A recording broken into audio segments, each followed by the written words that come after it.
Tiga. Lepas tu? Lepas tu. Buatlah. Apa? Lepas tu. 3 kali. Okey. Lepas tu. Kita tunggu dulu buat saya dulu. Lepas orang lain siap. Lepas tu. Esok pula. Lepas tu dah. Okey. Lepas tu. Macam ni. Lepas tu. Okey. Tu. Lepas tu macam ni. Lepas tu tunggu orang lain. Then? Lepas tu tunggu orang lain. Tunggu orang lain lagi. Lepas tu esok pula. Risau pula macam mana? Lupa. Macam ni. Macam ni? Ni lepas Okey. tu. Handi. Lepas tu. Ni. Lepas tu.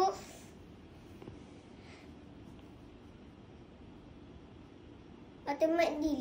Ultimate deal macam mana? Macam ni. Dia automatic deal. Okey. Lepas tu? So tunggulah orang lain. Okey. Then, kena buat apa pula? Dah habis lah. Habis dah? Sekejap. Macam ni. Just wonder macam tu. Macam ni. Okey ke? Macam mana? Warna tu macam ni. Ini cuba buka kat sini. Okey. Ni lepas tu ni. Tu 2 kali tu. 2 kali je. Ni. Okey. Lepas tu?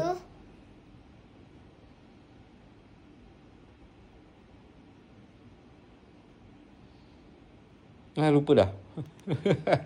Kristen tengah fikir. Tengah fikir.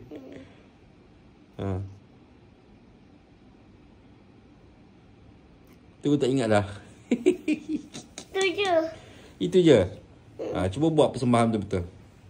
Betul macam tu. Yelah, buat yang betul-betul ni. Tadi you nak ingat step. Cuba you try buat. Okey lah. Cepat.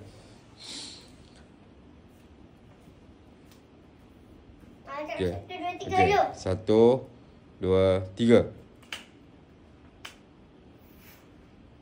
Okey, lagi. Tunggu dulu. Lepas tu. Okey.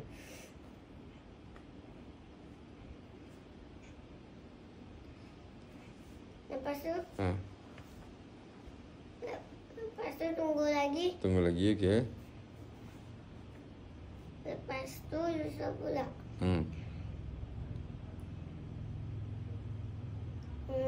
Okey.